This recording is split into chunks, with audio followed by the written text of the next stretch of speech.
Hello, everyone, and welcome to the Crown Report, the inaugural live edition of the Crown Report. My name is Brittany, and this is just a really exciting program to go over kind of all the royal news that we don't really get to see throughout the week because obviously there's a lot of focus on Harry and Meghan in many ways, but there's so much going on with the other royal families. Obviously, today we'll start off with Catherine and her news and a little bit about William's visit to Wales, and then we have some really startling information coming out of Norway regarding the strength of the monarchy because of course we had the very controversial marriage of Princess Martha Louise and her shaman guy Derek Verek, and then we also have the arrest of the crown princess's son, and that situation sort of continues to devolve. I was even looking for more information today, and there's a picture of him with a guy who's associated with a terrorist. So all sorts of things going on in Norway. And the popularity of the Norwegian monarchy has taken a real hit from it. In fact, dropping 10 points in the polls since May. That's a huge drop. And so there's just so much going on. I think this is so exciting. And I just can't wait again to talk about what's going on in the rest of the royal verse. And if you guys are familiar with our Saturday morning live streams, usually I do sort of popcorn questions and everything. But this time it'll just be simply mostly me talking about these various stories. And at the end, we'll go over some questions. But of course, you guys are free to discuss things in the comments and everything, because that is obviously so exciting. And of course, we got to start off with, and I didn't cue this for some reason, but the amazing video of obviously Catherine as she announces her return after cancer. And so this is just, again, so amazing that they decided to do this. I don't think anybody was totally expecting them to share such a personal video, but it's also garnered some backlash. But I think it's, again, great to share what this video is, because this video is so amazing. And I think such a great message to share, because obviously we have Catherine here. We'll just listen to a little bit of it. I cannot tell you what a relief it is to have finally completed my chemotherapy treatment. The last 9 months have been incredibly tough for us as a family. Life as you know it can change in an instant, and we've had to find a way to navigate the stormy waters and road unknown. All right. I think, again, that's so amazing. And I love how it ends. She talks about the challenges, and then they end on this really hopeful note. And hopefully I'll get about there here. To all those who are continuing their own cancer journey, I remain with you, side by side, hand in hand. Out of darkness can come light. So let that light shine bright. All right, guys, again, I think the video is perfect. I think it's so great. It shows such a great side. I think this more personal side of Catherine and William that we don't normally get to see. I shared some of this in the video yesterday, but of course, you do have to have those Debbie Downers. And I gotta say that there are 1,000 dislikes to this video. I just want to go, who are those people? Who are the people who are disliking it? But we do have Liz Jones here from the Daily Mail, who maybe is going to share why. Well, she shares why sometimes she fears dislikes this because the video is moving, but something feels off. And there was something in here that I just thought I really wanted to point out. I thought was incredibly important. She talks about how it's too choreographed and everything. And I understand that. And there's been some comparisons between what Her Majesty and Prince Philip did at one point, sharing an insight into the royals. But I don't think that's really what's going on here. I think it's just a way to really share how the process of cancer, kind of how things are challenging, but then you come into this new era.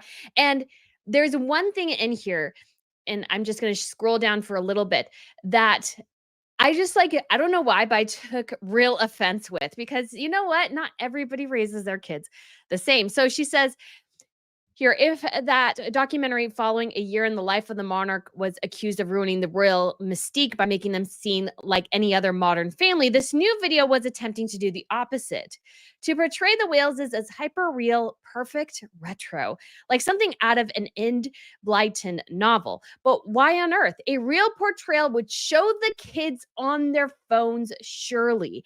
Catherine will look tired and pensive, but not the perfect conquered colored hair. I take real offense with this. It is entirely possible to raise your kids, have them being outdoors and not be on their phones.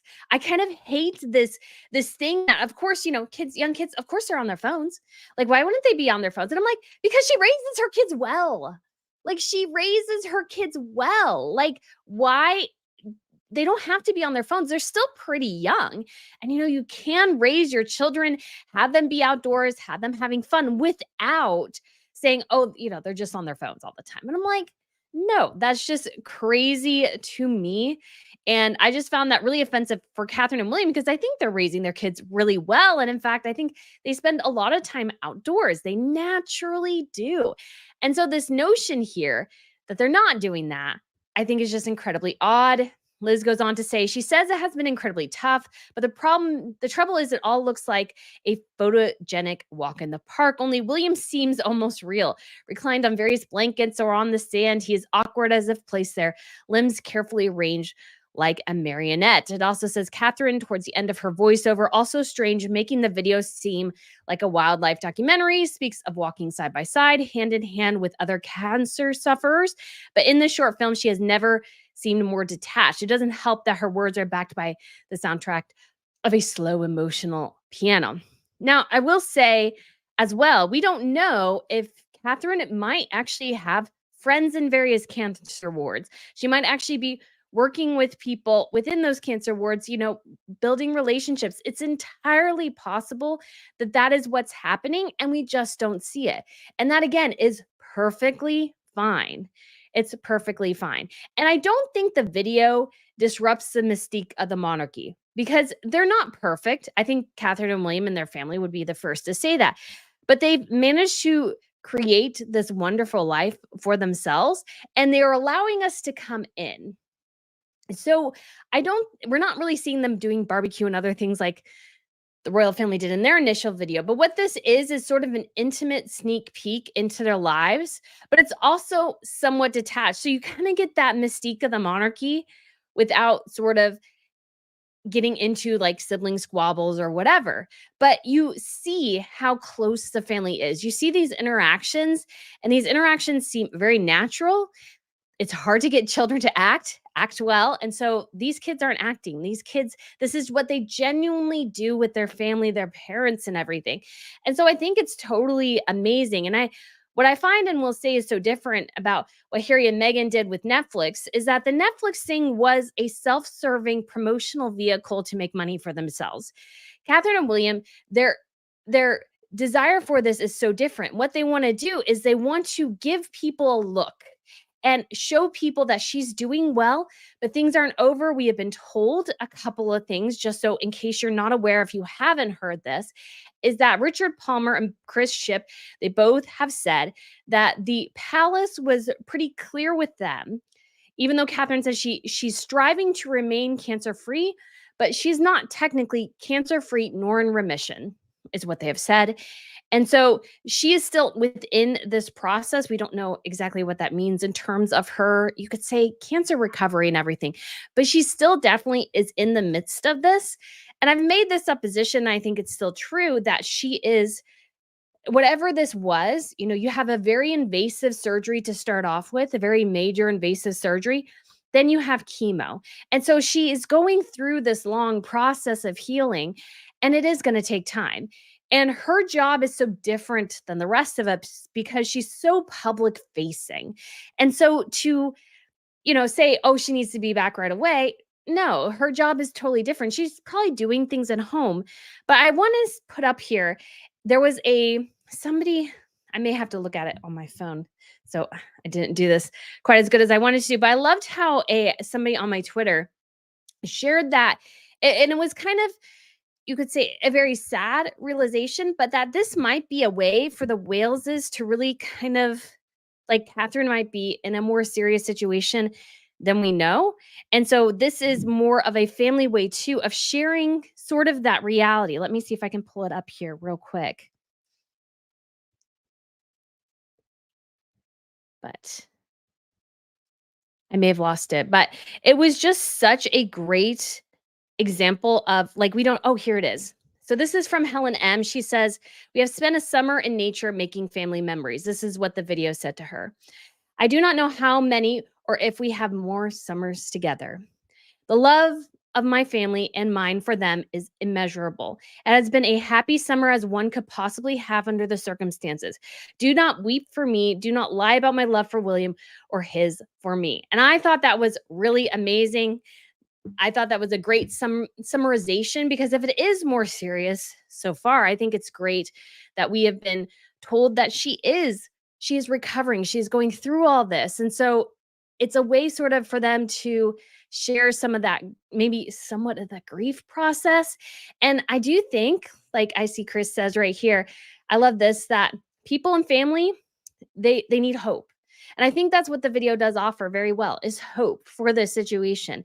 And I think if anybody's going through cancer, they probably would love to have a video like that to sort of commemorate, because there's joy, there's family time. And again, I think the image of the family sitting around the table playing games, you get to see, I think that is what they do. They play games with the kids.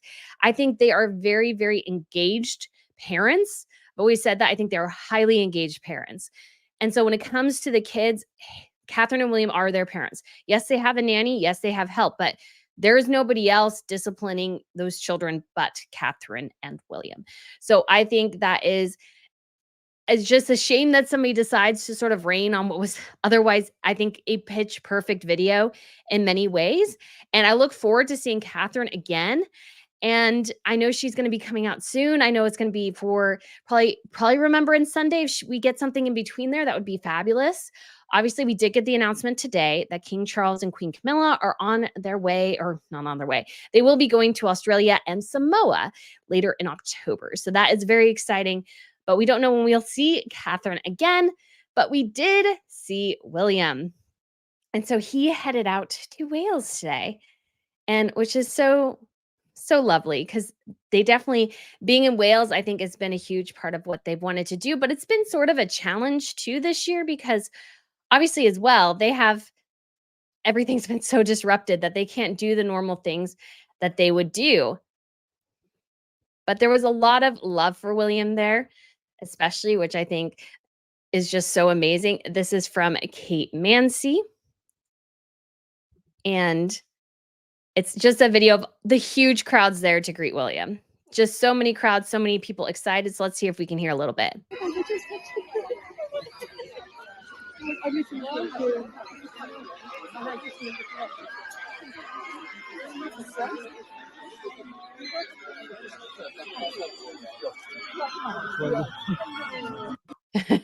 Very, very much a lot of excitement there for William as he was in Wales. Of course, he is the Prince of Wales, and I think they haven't gotten to Wales quite as much because of Catherine's cancer situation.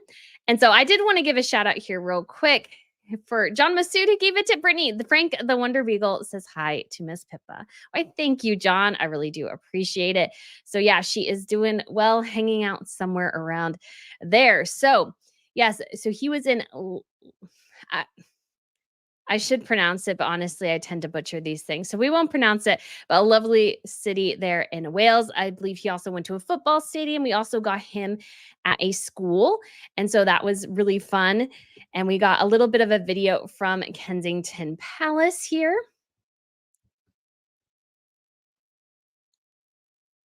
And a little bit of it in Welsh. Shmai, pob ydw fi, croeso I ysgol Ysbali.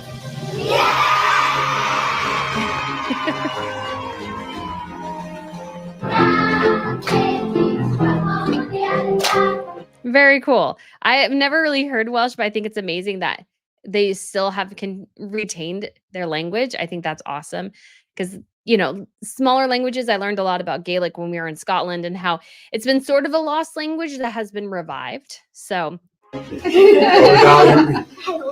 very nice to see you.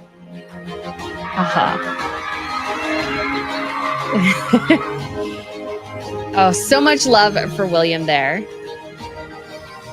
And there was a recent YouGov poll, and I didn't pull it up in time, but basically showing that the royal family is, when it comes to their popularity, it's really Catherine and William switching off spots. William currently has the top spot right now. He was just so incredibly popular.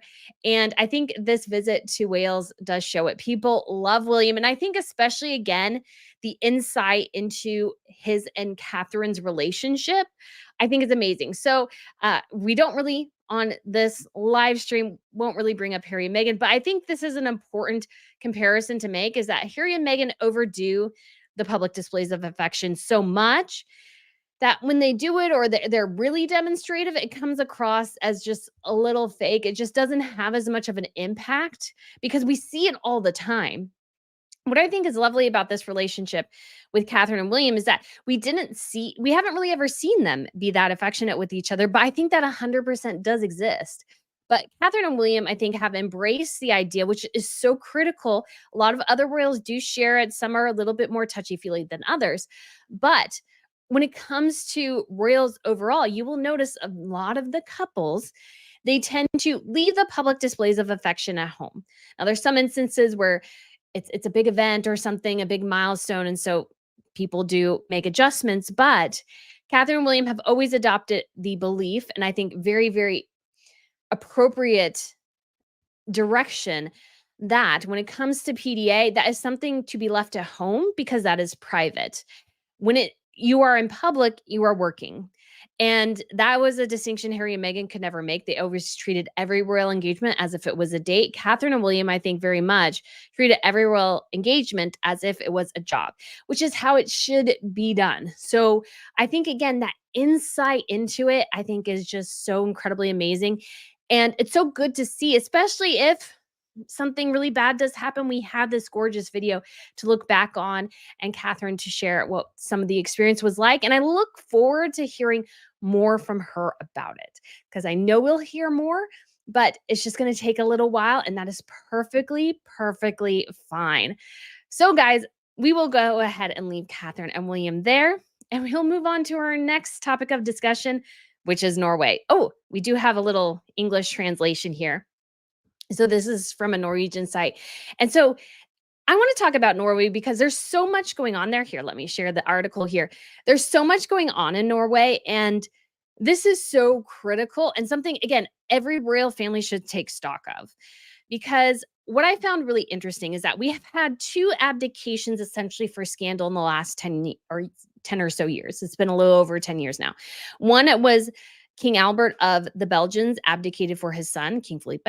And then we also have King Juan Carlos, who also abdicated for his son, Felipe. So we do have 2 Philips on the throne right now. But the reason that the 2 men, the kings, were the source of the scandal, the former kings. And so when they abdicated, a new era comes in, and all of a sudden, not totally, but some of the past sins are forgiven because, oh, we have this new route forwards. The Norwegians have a problem because it's not the current king who's the issue. It's the next generation. So you almost have the inverse, which I think is worse. Because if you have a king who's problematic, yes, it's a problem, of course, even in this modern era. But as we've seen in a couple other countries, you can abdicate and, again, kind of gloss over at least some of the challenges. But in Norway, it's a younger generation that's a problem. And this August has been a disaster for them. A complete and utter disaster. There is no other way to put it. And so it started off, you could say, somewhat in the lead up to Princess Martha Louise's wedding, which we see right here. So she married Durek Varek, who's a self-proclaimed shaman. He's very controversial. She is too. They have some kind of wild spiritual beliefs. They had whole monograms created because they were referencing their previous lives when they lived in Egypt. So they come across as very controversial, and they're sort of unlikable, 150%. And so since her marriage, which I thought was a very tacky and crass display, because they were walking around, I think they were in Granger.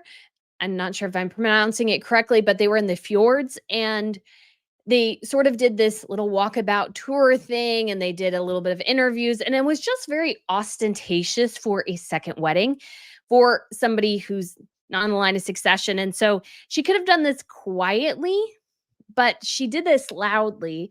And I don't think their friends were probably the best reflection of things either. We don't have a picture here, but there's a pretty wild picture of one of the guests who had literally highlighter, yellow or green hair. I don't know quite what you would call it, but it's literally the color of a highlighter. So this says a 7 out of 10 think Princess Martha Louise must lose her title and that the king should remove it. That's a huge, huge number. And I don't think things would be too different when it comes to, let's say, the British either, when it comes to Prince Harry. And so this was pretty shocking in many ways. And so it goes along with an overall decrease in the popularity of the monarchy. So this was, when I looked at this, I was shocked how bad this was. So in a recent opinion poll, this news outlet, NRK in Norway, said 62% say they support the monarchy. And that's a big decrease because in 2017, when the monarchs were 80 and they were celebrating their 80th birthdays, the support for the throne was at 81%. By May, it had fallen to 73. May this year, 73. Now it's fallen an additional 10 points. And of course, this marriage has a lot to do with it because people don't really like him. She's become more unlikable because she's attached to him. You have a similar sort of Harry and Meghan situation going on. But there's something else here too that I've talked about in a previous video as well. And that is the arrest of the crown princess's son, Marius. So I want to see if they have a picture of him here. So this is the crown princess. Her other son isn't there, but she married the crown prince as a single mother. And she had a young son named Marius at the time. And he's obviously since grown up. And then on the 4th of August, so the royal family knows this controversial wedding is coming, and they're going to be pulled into this dog and pony show. And then Marius gets arrested for assault. And the charges now are about 3. So they are property damage, physical assault, and making threats because he called his girlfriend friend. It's kind of unclear. She says friend, he says girlfriend. Take it for what you will. And he called and threatened to basically set her clothes on fire. And so his problem, so all this together, we also have a lot of other girlfriends making allegations. And he is admitted to struggling for years with mental health issues and substance abuse. So you've got to wonder, how much did the royal family know? And how much did they, you could say, cover for him for many years until it just came to the point where they couldn't cover for him anymore? And unfortunately, because this young man is the stepson of the future king, the whole family is sort of dragged into it now. And you got to wonder about the parenting. How do the crown prince and princess's couples, children, so we have Ingrid Alexandra and Prince Magnus, how do they factor in? Will they have the same problems as their half brother? Like, there's now a lot of questions that didn't really exist before. And Norway doesn't have an easy out here because they are the next generation. So if it was the current king who was having this issue and the younger generation was fine, well, you could sidestep the whole thing, preserve the foundation of the monarchy by abdication and everything. But that's just not the case here. You have the crown prince in this instance who is sort of kind of wrapped into all of this. And so it becomes, you could say, very problematic in a lot of ways. And I don't envy them for trying to figure out exactly how to deal with this all because it's not easy. And I think the thing I wanted to emphasize here as well in talking about this story is that monarchies have to be so careful because what we've seen in this dramatic slide in the Norwegians is that things can turn on a dime. You can think you're totally solid and then you get a couple of hits and all of a sudden it's like, phew. And I don't think, obviously, Catherine and William will have this issue. I don't think their children will have any of these issues because their children are solid.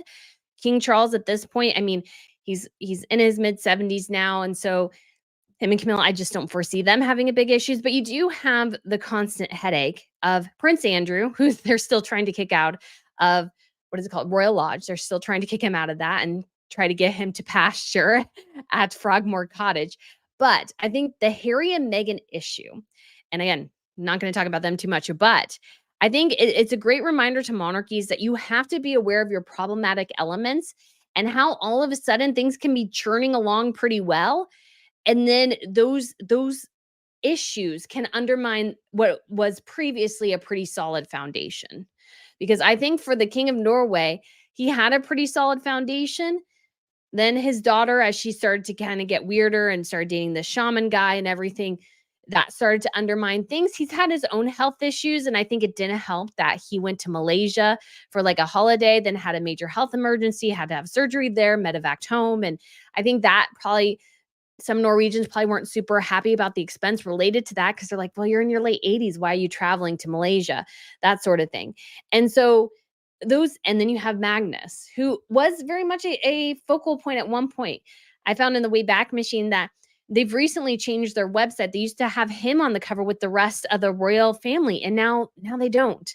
And so I think it's an example again of how things can be undermined so much faster than you might think. And I think that's the case with the Norwegians. I think they're kind of almost stunned because they're like, okay, this got to such a bad place so quickly, and we don't really know how that happened. And so I did want to point out here real quick this is the current cover of the Norwegian royal family website. So you have the King Harold right there, who everybody loves, Queen Sonja, Crown Prince Haakon, Princess Ingrid Alexandra, who will be the future queen, and then we have her mother, Crown Princess Mette Marit. But before everything happened with Magnus and everything, and obviously Martha Louise as well.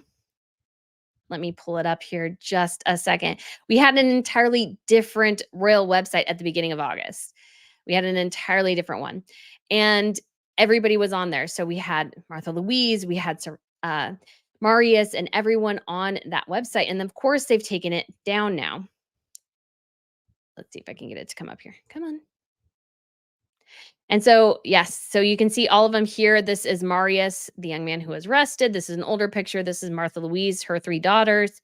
And then, so everybody is here, and now we're just down to the 5. So you're seeing this very much this progression. And again, I think it's a great example of how other monarchies should take really, really close and pay really close attention to their potentially problematic elements, because I think some people find that they're so popular and all of a sudden everything is starting to fall apart, because it might fall apart at once.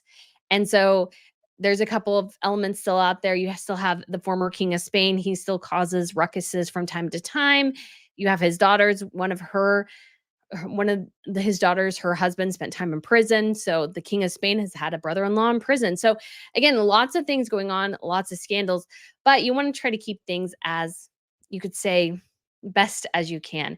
And then we'll share, I don't know if hopefully this doesn't cause an issue or something, but this is from a Norwegian site, and they finally, this is Magnus, another picture here, and apparently he is there with a guy connected to terrorism. And so again, lots of bad things here going on.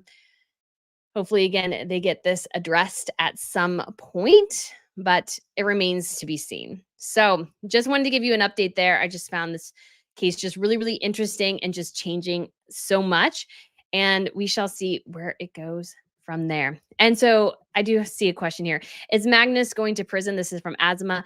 Not Marius. Sorry, not Magnus, Marius. Marius going to prison. They sound similar. So I got a little bit confused. But so when it comes to Marius, we don't know yet. In prisons in Norway are you could say pretty fancy schmancy. So it wouldn't be a hard time, but he could also get probation of some sort. And they're very much focused on rehabilitation. So the first route might be to send him to, let's say, a rehab facility or something and really try to get him. But he's already admitted he's been to several rehab facilities and they haven't worked. So I think it's the case there of, you have to have somebody who really wants to change. And I don't think we know at this point if Marius really, really wants to change. So that's just sort of interesting. So again, lots of problems there. And it's just something where you think that everything can kind of come at once. And so I think that's what's happened with Norway. But let's move on to another Scandinavian country here, and that is Sweden. And I have been to Sweden and I love Sweden. So I am so excited here. Yes, and we are on another Swedish website. If you're ever wondering what Swedish television looks like, you got HBO Max there. And so they are there for, I think it's Reichstag. And so this is for the Swedish opening of Parliament. So we have the royal family here, Sans the Queen, but it's really exciting because we have here, and let me make sure I'm still sharing this. Good. We have Crown Princess Victoria, her husband, Prince Daniel. Obviously, this is King Carl Gustaf. We have Prince Carl Philip, his wife, Princess Sophia, who is expecting their 4th child, and much to my excitement, the return of Princess Madeline from Florida. She was living in Florida the last couple of years, and her husband, Christopher O'Neill. So this is when they go to the Royal Opera House for sort of ending up the day. So they do the opening of Parliament, then there is a church service, and then they have this later evening event. And so I pulled this up specifically because we can see them arriving. Hopefully. And so there's a crown princess. And so they're arriving at this evening reception here. And it sounds like maybe she was dealing with a cold or something because she doesn't shake anyone's hands. And so, and other people do. So we got everyone there. And again, so exciting to see Princess Madeline because I really enjoy seeing Princess Madeline. So it's so glad that she is back and that she is doing some of these engagements. Obviously, the king has 3 children. They're all grown. And the children of Carl Philip and Princess Madeline, they are princes and princesses, but they do not have an HRH. This is something that Sweden has done. Kind of all the royal families are sort of streamlining things. Some in the lower lines only get a His or Her Highness designation instead of His or Her Royal Highness. And so that is the case with their children. They only have a prince and princess title and a dukedom, but no HRH. So again, it's just kind of a line of succession hierarchy type thing there. So again, great to see Princess Madeline especially back. And Crown Princess Victoria, I want to do a whole, maybe we'll do part of this live stream or something about it, is we have a lot of ladies who are currently serving their militaries, royal ladies, including potentially, which I'm so excited about, is maybe Lady Louise Windsor. She might be one of them who decides to actually enter the armed forces. This has been reported. But Crown Princess Victoria is actually doing some additional military training with the Swedish Armed Forces. There's actually a conscription service within Sweden. And so she may actually, so her husband has served. I believe Carl Philip has served in some way. I don't know if Sophia actually was conscripted into the armed forces and served a term, but it's so cool that they have doing that. So we have Crown Princess Victoria doing some additional training. And again, I think this is very much connected to the threat that Russia poses. Sweden and Russia have had a historic kind of confrontation, historic tensions.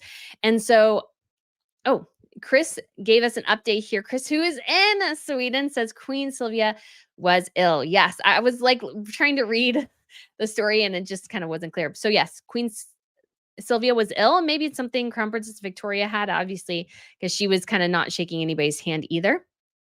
And so there is a historic tension, you could say, and conflicts between Sweden and Russia going back centuries.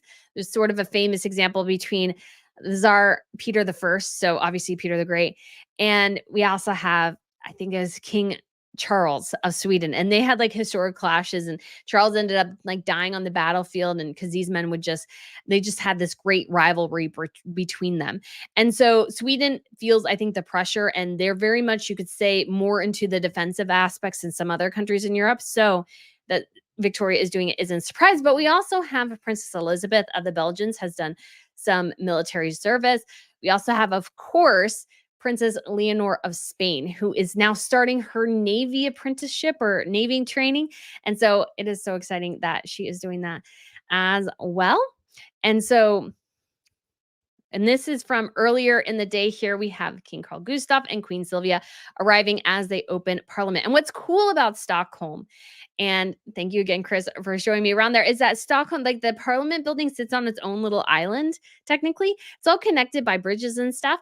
But Sweden or Stockholm is very much, you could say, you could kind of think of it, and this isn't totally reflective, but similar to Venice in that it's a series of little islands connected. Stockholm is in many ways. And so Old Town is its separate island, and Parliament has its own little island. So I think that's very cool. And you get Crown Princess Victoria and Prince Daniel in the background there. Another picture of the whole group together as they arrive for this event.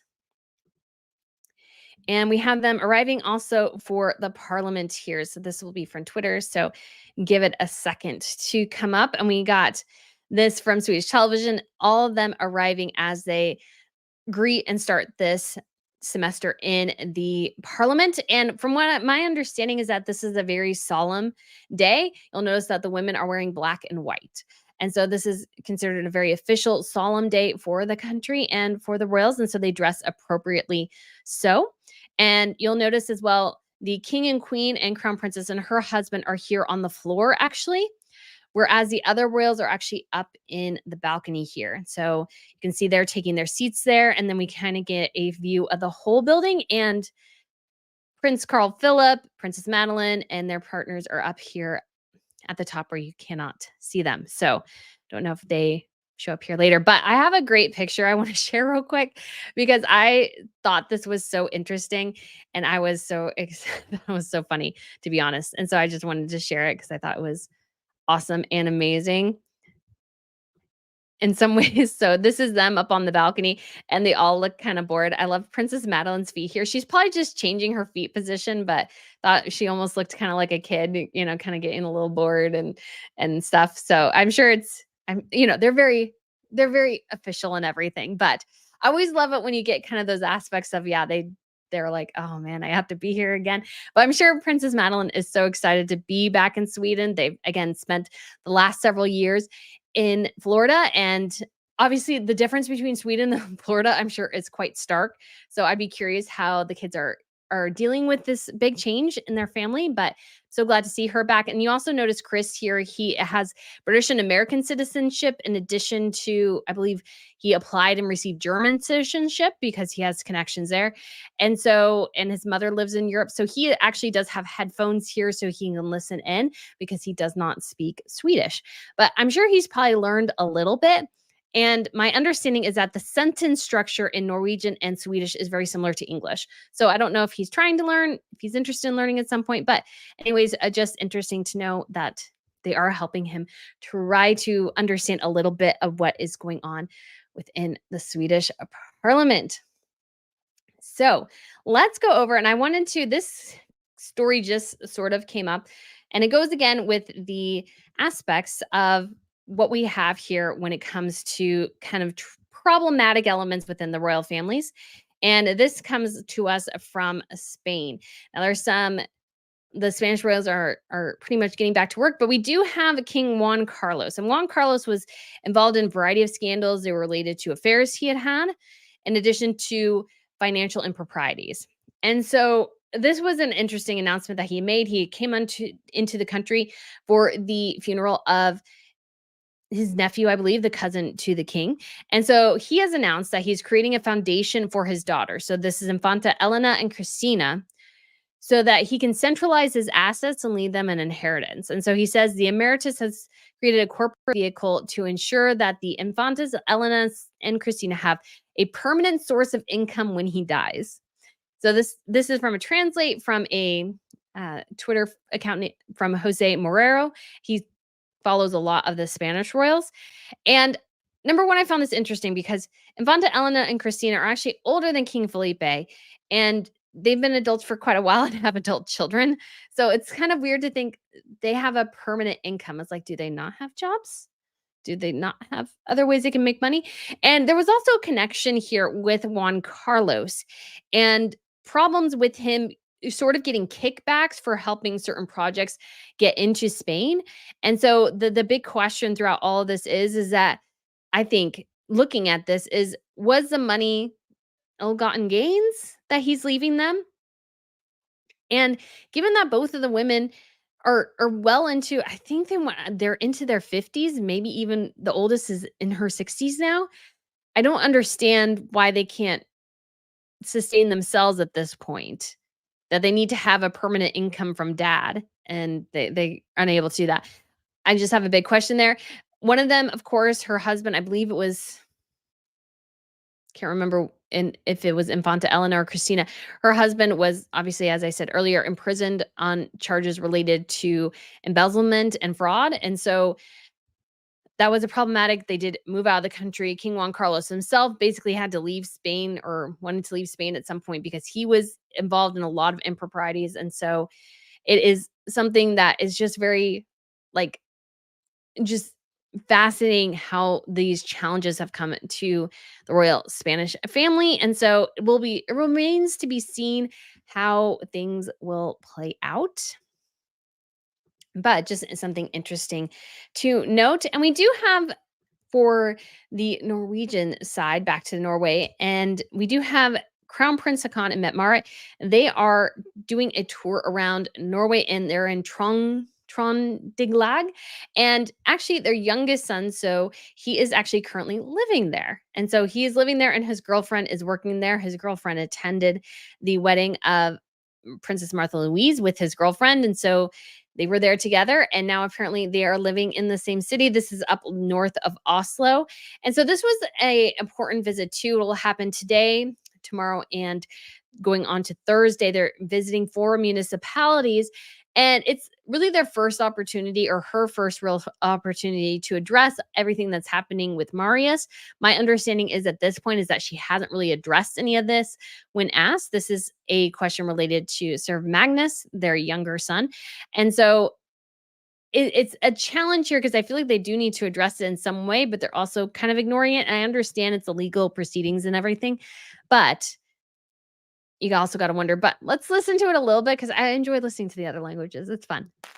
Vi kan bekrefte at prinsen har flyttet til Trondheim, skal være her frem til jul. Han skal jobbe. Vi ønsker ikke å gå noe mer inn på hvor han skal jobbe og hva han skal gjøre, men det kan vi bekrefte at han er her og skal være her frem til jul og gleder seg veldig over det.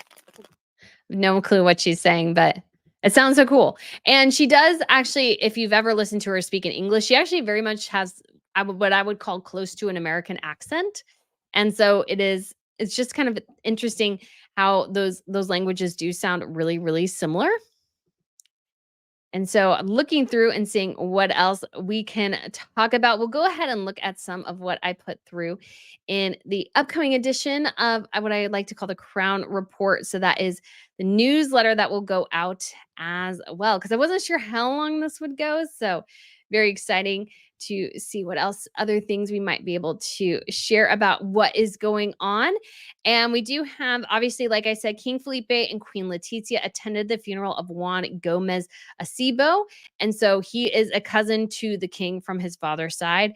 And so we also had King Juan Carlos came back into the country because I think he's been sometimes living out of the country in Abu Dhabi, and Queen Sofia, who remains very popular in Spain. There's a big sort of tension between factions that like Letizia and factions that really like Queen Sofia, because not a lot of people within the upper echelon of Spain really like Letizia. And then I also forgot to mention that obviously on September 8th was the anniversary of Queen Elizabeth II's passing.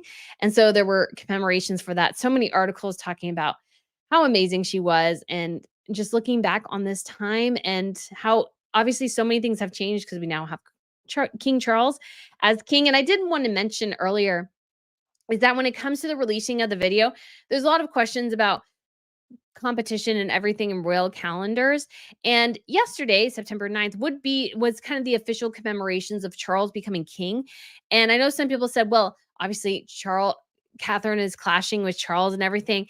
And I just want to be clear that no, that is not the case, because what you see happening there is the royals do synchronize their calendars. So if the Waleses released that video yesterday, they did that with the full approval of His Majesty the King. So they had the full approval of His Majesty. So they went ahead and shared what was going on. And I think that is great. And I think obviously Charles is very, very supportive of it. And he has shared via his obviously news sources as well that the king and queen greeted the wonderful news and will continue to offer all the love, thoughts, and support to the princess on her continued path to full recovery. So this was well coordinated. Nobody's toes got stepped on, and this is how the royals function. Other people have decided not to function that way, but that's how the real royals function. Just wanted to make sure that people knew that. We also have King Charles and Queen Camilla attended the Braemar gathering in the Highland Games up in Scotland. And guys, I love Scotland. We had such a fun time there when we went for the RNN trip. We do have some spots available if anybody wants to come with us for Christmas. We do have still spots available for the Christmas market, but I just pulled up here real quick King Charles and Queen Camilla there at the games. So hold on just 1 second here, because it's just so fun to see the royals and see them out doing various things here, because they look good and enjoying the festivities.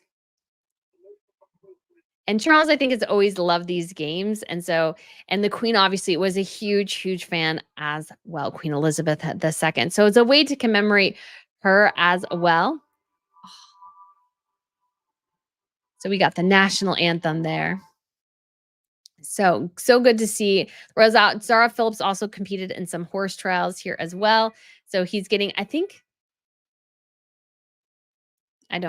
was thinking that guy was related to the Scouts, but I don't think so, because there was a new leader of the Scouts as well. And so Charles is getting there some commemorations. Oh, I'm not sharing it. My absolute sincere and complete apologies there. So in case you missed it, here we go. We have the King and Queen greeting everyone as they arrive.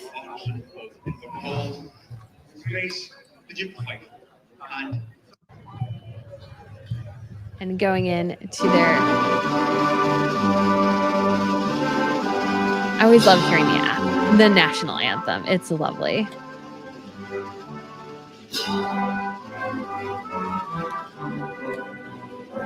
Your Majesty, my lords, ladies and gentlemen. So we do have that going on, which was very exciting. And then, of course, yeah. Why is he wearing a kilt? Isn't he English? She is English. So this is from, and so it was, but he enjoys wearing a kilt. And yeah, I think that's perfectly fine. I think it's amazing, actually. So again, good to see King Charles and Queen Camilla out participating in some of these events. We also have King Frederick and Queen Mary of Denmark. They participated in the Danish Armed Forces National Flag Day. And the Queen Mary also shared a little bit. So their son, Crown Prince Christian, he will be very soon taking part in a trip to Africa. So he'll be there about 3 months, I believe. He's going to learn more about environmental issues and those sorts of things. And so in a statement to the press at a different engagement, Queen Mary said, "We're really happy on behalf of Christian and everything he will learn on this trip. At the same time, we are going to miss him incredibly much. But tonight it is all about celebrating the research of 2 very skilled Danish scientists and researchers." So Queen Mary sharing a little bit about Christian and his upcoming tour. He did just graduate from high school. And so it's always cool when you have this next generation coming up. We'll do probably a more about that at some point as well. We just had this awesome situation where the next generation is coming, and we're also having younger ladies sharing their mother's wardrobes. Princess Alexia, she went to an event and pretty much wore all of her mother's stuff. And I thought that was great because you see kind of the connection. And it's I think just that a young lady is able to raid her mother's closet. I can't wait to see Princess Charlotte raiding her mother's closet and bringing out some of those. Like, how cool would it be to see Princess Charlotte in the sapphire blue Issa dress that Catherine wore in her engagement interview? That would just make me so excited. That would be amazing. And then we also had Prince William announce a Blue Peter competition for his Earthshot prize. And so there will be an Earthshot Innovation Summit later this month in New York City, but he is also encouraging young children to get involved and share their ideas and how they can address areas of climate change and submit them for a chance to be recognized by him and Earthshot. Maybe they'll get a trip to South Africa. That would be so amazing. Prince William also visited the new exhibition on homelessness for his Homewards project called Homelessness Reframed. And it's part of this overall initiative to really address this very, very important issue. And it was an opportunity for those who have experienced homelessness to share their stories through art. And so it's really kind of cool that they're able to do that. Prince William has been able to do that in so many ways, and making this obviously a huge aspect of his passion. This is one of his passions. And in addition to Earthshot, I love how he's trying to touch different issues and in a really positive way. So let's see a little bit of the video. I believe this is from Kensington Palace on going to Homewards in this exhibition. And so you see the signs, and I love how they're doing this thing as well, where they're allowing the exhibition is inspiring because it tells stories of people's journeys of homelessness. It gets people talking about homelessness, and that's the first step, and that's what people aren't doing. I mean, so I really do love that. I'm just stopping here a little bit for copyright reasons, but I do love the idea of this project because obviously he doesn't really he's not really somebody who has to worry about having a home, but he recognizes that others do. Save my life. Art saved my life. And William's beard. What do you guys think? Yay or nay on the beard? I know some people don't quite know where they stand on it, because I feel like we need to have the beard filled in a little bit more before making a definitive conclusion, because right now it's sort of growing in, but kind of like that he's deciding to go in this different direction.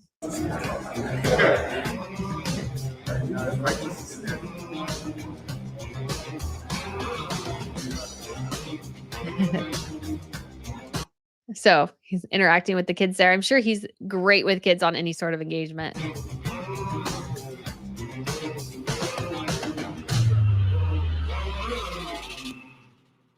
So loving this more streamlined look from the Catherine and William and their team. And I love a lot of people say, love the beard.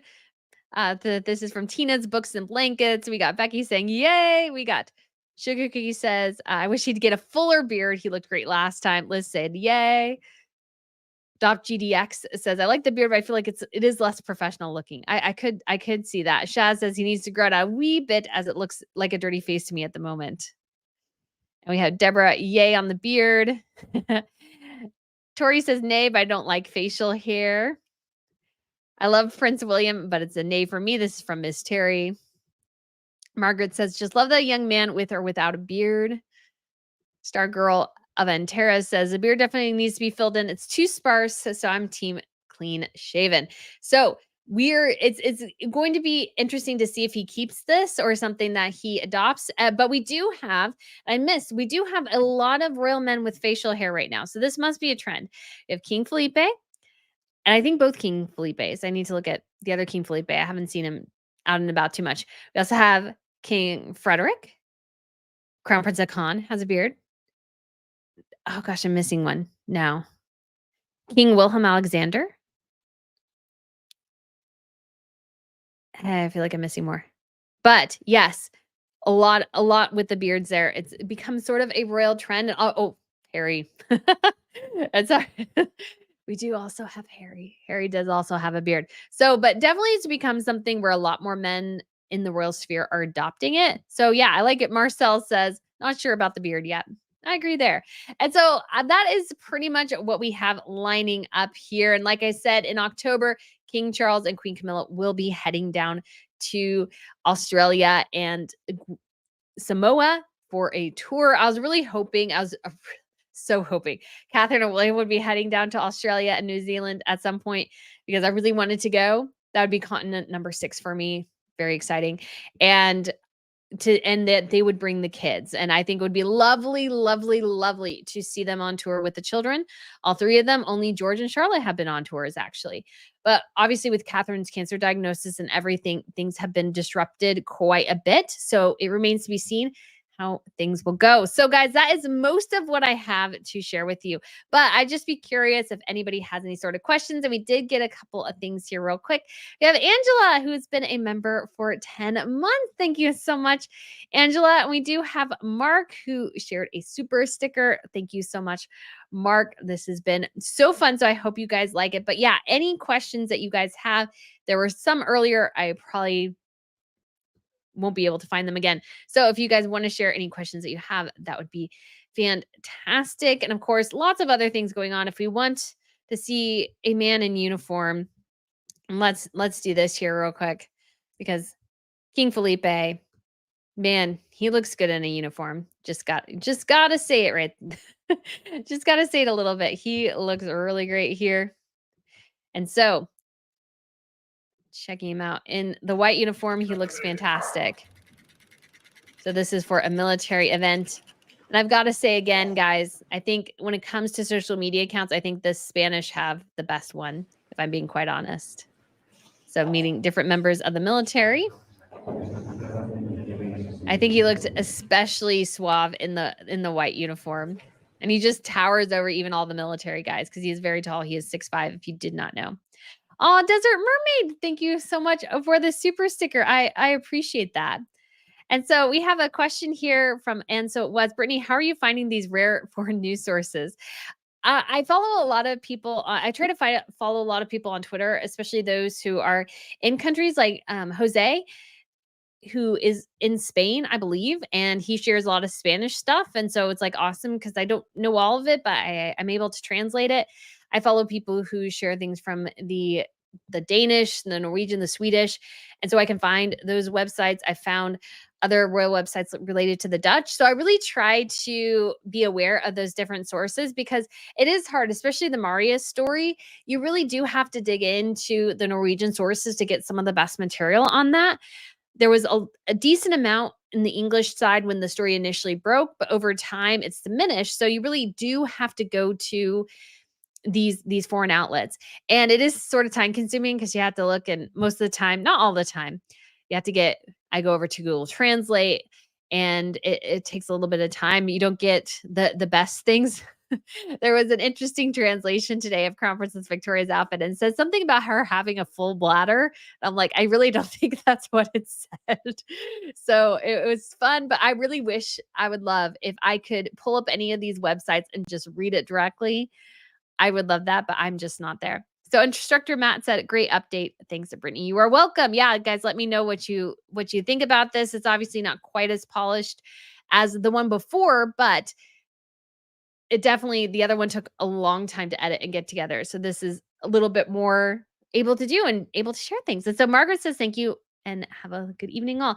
Azuma asks about a Discord for the members. I did set one up and I'll be looking. I want to make sure it's a closed one. So I'm trying to figure out exactly how to do that in the easiest way possible. So, because it's still kind of a new format for me. Becky says he is hot. Yes, he is. He really is. Shaz says it gives me officer and a gentleman. He really does. I mean, obviously his back is to us here, but he really does. I think they do a group photo here at some point, but he really does rock the uniform well. And he looks good. He does. He does. Love it. We have Gretchen said, I heard a commentator saying the beard was about vacation and saving time, but Charlotte liked it, so Prince William decided to keep it. Oh, that's so sweet. That is sweet. I love it. I love it so much. I love it so much more now. We have Melanie who says, yeah, I'm right below Baton Rouge and it's coming strong through my parish, locking things up, raining and singing. So Carla asks, in your opinion, should Edward be evicted? I think you're talking about, obviously, Andrew there. And yes, I do. I do think he should be evicted. It's just coming from that natural thing of downsizing. He is to the age now where he doesn't have any children in the home. Him and Fergie are kind of sort of still together, but I mean, it's only him. It's a big, big property. And although Catherine and William, is my understanding, is they don't really want to move, they're enjoying Adelaide Cottage. But if they wanted to expand, Royal Lodge would be a great place to do that. And so I am of the opinion he should probably be removed from that property. Kids Relevant says, love the necklace, Brittany. Why, thank you. It's the Allure one from Ana Lucia. I unboxed it in a video recently. And so if you guys go to Ana Lucia Diamonds and their lab created diamonds, and if you put in code Royal20, you shall save 20%. I was so excited. And so I enjoyed wearing this today. It has 5 stones, if you can see. Some people are staring that. All right. And so some people I know have to get back to work. Azima says, will there be a live on Saturday? Yes, because this is a different style of live. Because obviously, as you guys notice, unless there was a tip that came through or something like that, I pretty much am talking straight the way through. We will do popcorn. Obviously, we're doing some questions now at the end because I think that makes sense. If you have any additional questions or something, maybe I didn't remember off the top of my head or something like that, I may be able to find it real quick. So we'll still be doing the Saturday morning live streams, same way we do them, but this is just an additional opportunity to share more about the other royals because I want to share more about them. But when it comes to editing can be a very time-consuming process. And so it's hard to do everything. And so this is a way to share so much information and so many updates without the challenge of having to do some additional editing too. And so I can put some attentions elsewhere because I'm following all these stories. I'm looking at all these stories. But if I have a video that's even 15 minutes, that could take me an hour or 2 to edit. Or if it's longer, or if I'm putting in a lot of pictures and stuff. So this is just a more streamlined version, and it gives you guys an opportunity to ask questions and interact, which I think is great. We have Anna who gave it $2. Why, thank you so much, Anna. Thank you. Ashley Joe says, I don't think Prince Felipe needs any more females fawning. But he does look good. He does look good. So Amanda says, late to the chat, but love your content and commentary, Brittany. Also big fan of Prince William's beard. LOL. Princess Catherine's video still bringing me to tears after several viewings. Yes. When I had to rewatch it again to do the editing process, teared up again. So yeah. So Stargirl and Tara says, I really like this format. I love what you have to say with some of us mixed in. Yeah, I think that's so great because obviously popcorn is really hard for some people. And this allows me to, I will cut out chunks of this and actually share it in shorter videos and stuff because I think people enjoy the content, but sometimes it's hard to find things or they're just wanting some more information. So you enjoy it. Asma says, any new interviews with royal authors? No, but I'm hoping to get a little bit of help so I can kind of get more of those feelers out there because I would love to do it. I really, really enjoy doing the interviews. They're so fun. It's so interesting to get to ask people questions. So I may reach out to a couple because now I have more royal reporters following me, and I'd love to just chat with everyone so people can get a look in behind the scenes because I think there's been a lot of misinformation that has been thrown around about what royal reporters do. And I think it's so good to clarify it because I think there's just so much confusion. Linda Burns says, why pick apart the sincere, beautiful moments in their lives? It made me cry. Yeah, I don't know. I don't know. So Willie Girl says 9 p.m. here in Wales, off to bed. Great live, Brittany. I'm glad you liked it. Melanie Merrill. Bye. Sirens going off. Love you all. Well, be safe. Be safe. I hope you're safe right now. Asma asks Robert Jobson. Yeah, I would 100% interview him. I know some people don't like him or think he's too pro Harry and Meghan. I'm not really somebody who's I would prefer to interview anybody. I mean, I even interview Harry and Meghan just because I would like to get a deeper insight into them. I talked to Omid Scobie. I'd take him to task, but I would talk to him. Talk to anybody. So Anna says, love you, Brittany. You are my absolute favorite YouTuber. So happy you're back fully. Why, thank you.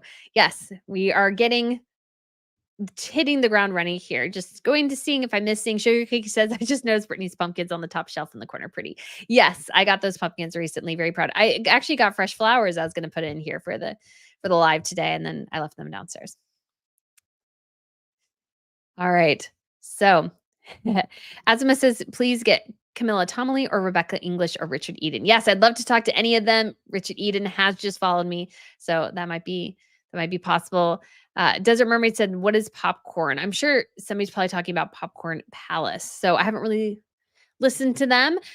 So I know there's been some drama in the space and not a part of any of that, but I've always said, and you guys will notice, I don't listen to too many royal YouTubers anymore, or really any. And the simple reason is I want to make sure I'm not trying to, you could say, mimic other people or anything like that. I'm very much an auditory learner, so if I listen too much, I might start to subconsciously, I guess, mimic what they're doing. And I just want to keep this true to what I want to be doing here. So guys, we will go ahead and wrap this up here. We'll keep these to about an hour. And so, Sugar Cookie said, you said no more popcorn questions. Yes. So popcorn questions means is that I'm just kind of constantly answering different questions. And I call it popcorn because, people are popping up. And that's not everybody likes that. And I totally understand that. That's why we have just basically mostly, except for a few key interruptions here, basically a long format where I'm just talking. And then at the end, we're doing some questions because people might have questions about what we shared. So Pauline says, hi from Sydney, just getting ready for work and finally get to see you live. Yay. I'm so glad. Linda says, you are spot on about the video. Why, thank you.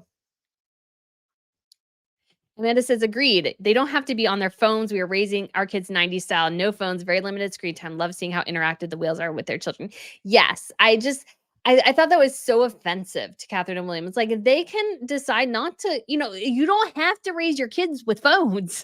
You are parents. You do have control here. I think Catherine and William are exercising their control. Now, other people, I would say that's probably not the case. But I think when it comes to Catherine and William, they are very conscientious about keeping their kids connected to nature, making sure their kids are playing outside. There's actually an interesting short video I watched recently. I don't know if kind of the details of it. But the punishment to the child was making him go outside and play because he liked playing on his phone. And so the dad's like, "Well, go outside." He's like, "But I don't know what to do." The dad's like, "Make something up. You can figure out what to do." And so, yeah. So Momster said, "Great live. I enjoyed your show so much." Why, thank you. Stargirl on Terrace, no popcorn is better. This was great and shorter and more manageable. Yes. So I am so excited, guys, that you enjoyed it. Thank you so much for everybody who has tuned in. I'm so excited for these. And obviously, this one was maybe not as smooth as I wanted it to be, but we will get there. And I'm so excited that we have some great opportunities. And oh, we have Bernie. Thank you so much, Bernie, for the tip. I do appreciate it. Thank you so much. It helps with these lives and the channels and everything. And yeah, somebody said, have not heard from Miss Pippa. Yes, she has been quiet. I kind of bribed her with a bone. Not gonna lie. Rachel said, good idea to keep the children away from phones and social media, especially with them being so young and in the public eye. They don't need the negativity. 100% yes. I didn't even think about that, but you are right, Rachel. That is 100% accurate. Keeps the kids off all the Harry and Meghan stuff. They don't know what's going on. And it shields them in so many ways. 100% yes. Marcel says, thanks, Brittany. And says, great live. You are the best. Why, thank you. Kids Relevant says, gone are the days when we made our own toys and made up games outside. Yeah. I used to like make up plays to like the Lion King soundtrack. So yeah, Gretchen says, as someone who had a mother diagnosed with cancer when I was a teen, her kids will treasure that video, whatever happens. Yes, I think that's so critical and what some people didn't recognize and we don't know. So I think that was awesome. Joan says, great chat. And so does Michelle. Thank you. And it was great. So yeah, we have Olinda. Thank you. Thank you, Brittany. Good night from Spain. Good night. Laner says, enjoyed listening. Thank you. So yay. So glad you guys enjoyed it. Asma says, brilliant live, Brit. Why, thank you. Stargirl and Tara's, have a great evening, Brittany. Why, thank you guys as well. And if you guys enjoy the fashion channel, then I am going to finish up a video I started a little bit ago and hopefully get that. Plan is to get that out tonight for one on the Queen Mary's fringe tiara, which was worn by Her Majesty the Queen during her wedding, Princess Anne during her wedding, and Princess Beatrice during her wedding. Oh, this is so sweet. The screaming introvert. My dream is for you to be able to sit with William and Catherine for an interview. Why, thank you. I would love that as well. That would be so amazing and just such a great opportunity. And it would just be so fun. Interviewing people and getting a look into their lives is really, really such a great gift and such a wonderful opportunity. So guys, again, thank you so much for tuning in. Again, I hope you enjoyed it. Let me know your thoughts down below as we continue to tinker with this, but I'm so excited. The Crown Report is back. So guys, I will see you soon and have a great evening or morning, wherever you are. Bye.